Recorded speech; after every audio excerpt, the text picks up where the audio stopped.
Isang mapagpalang araw mga ka-Gravis. Pag-usapan naman natin ngayon, unboxing nitong Profender Flash from Ridemax Philippines. Isa ito sa mga pinopromote na product ni AV Moto. And isa rin siya sa trending na ngayon when it comes to rear shocks para sa mga motor natin.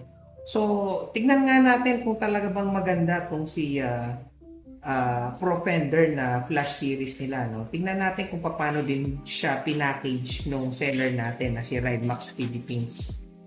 Shout out to Ridemax Philippines kasi so far naging maganda yung experience ko nung bumili ako sa kanila sa Lazada. And ganun din sa Shopee Actually, this is my second order already. Yung unang order ko sa Shopee, unfortunately, meron kasing factory defect Medyo may konting paint issue kaya sinoli ko yung binili ko sa Shopee.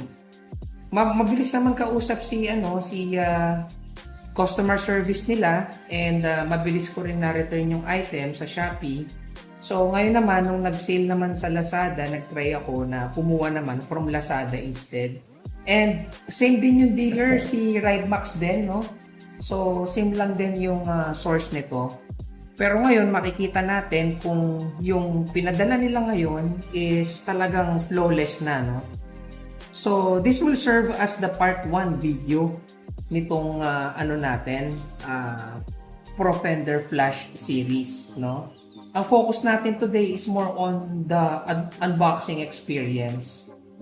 Mag-upload ako ng separate video para sa lahat ng viewers natin para naman sa part 2 where I'll be installing this sa aking motorcycle. So, ipapakita ko siya sa inyo and at the same time, i-demonstrate ko rin kung paano or gaano kadali i-set up and at the same time, kung paano yung mga configuration na available para sa Profender Flash series. Ayan.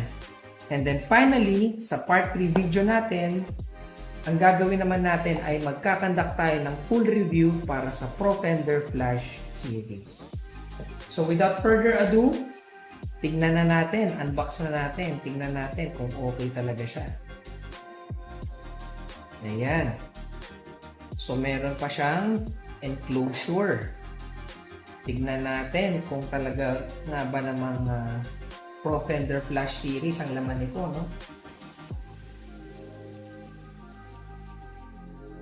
In-order ko to nung nakaraang nag-sale sa Lazada. Usually, ang price nito is nasa 6,700 pesos. But because of the Lazada sale, parang nakuha ko na lang siya ng 4,900 pesos. Okay, moment of truth, Natanggal na natin yung zip tie niya. And tatanggalin na natin sa bubble wrap. Tignan natin kung talaga nga ba namang flawless na itong binigay nila sa atin. Ayan. So, sige. Close-up picture natin or close-up video natin.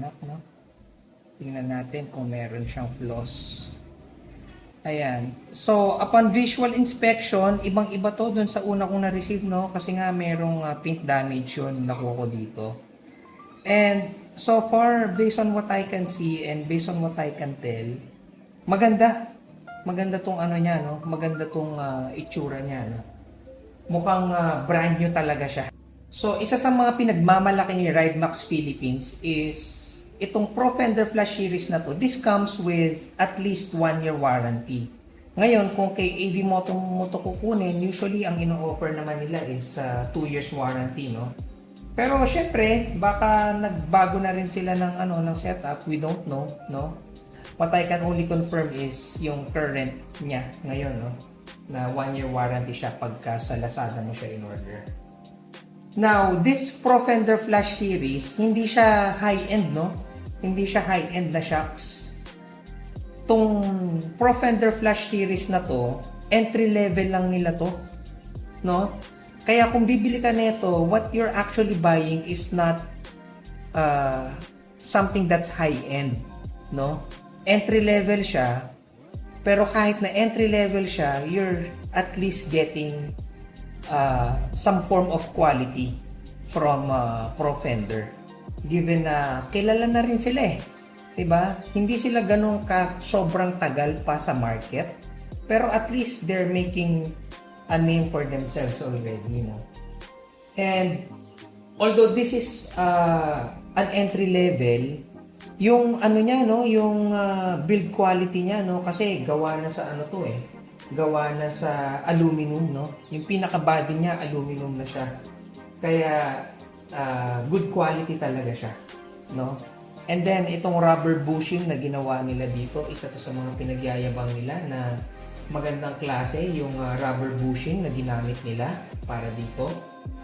And syempre isa sa mga feature ng Pro Fender Flash series natin is yung preload adjustment, no?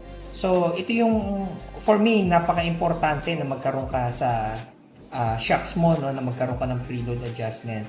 Kasi this will determine kung makukuha mo yung pinaka-optimal na laro nung shocks mo. Depende dun sa preload na iseset mo sa kanya.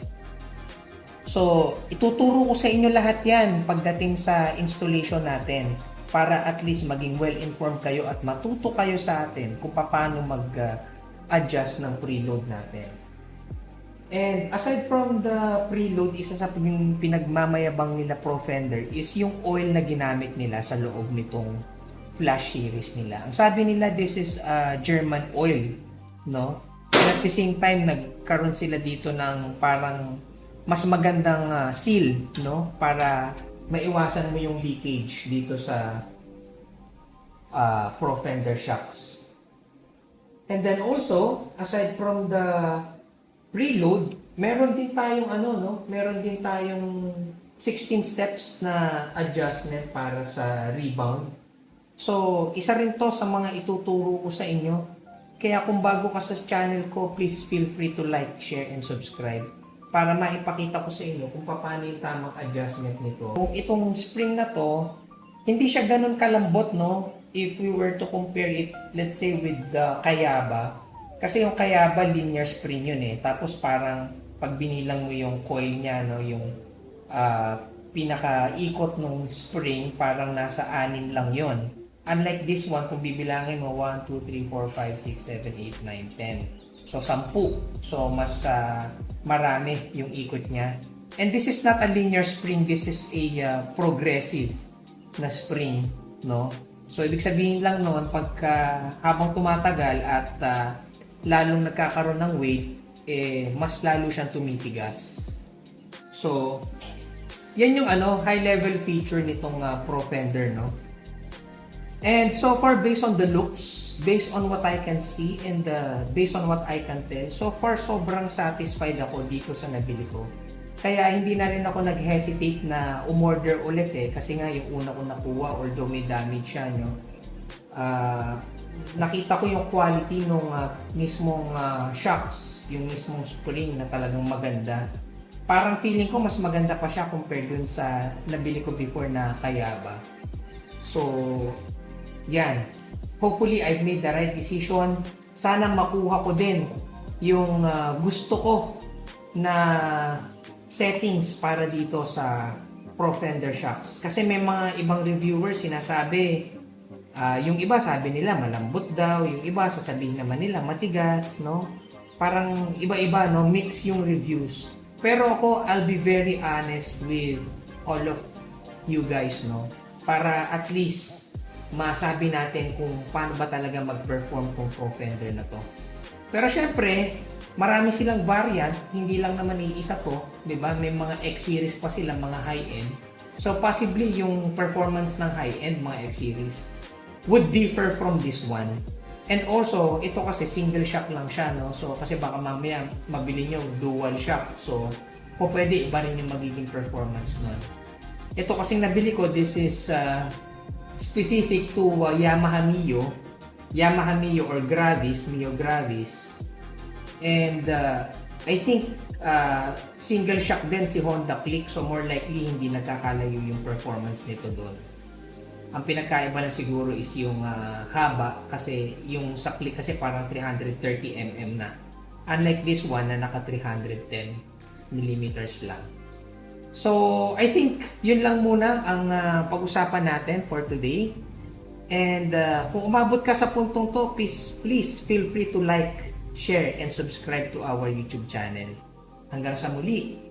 Paalam.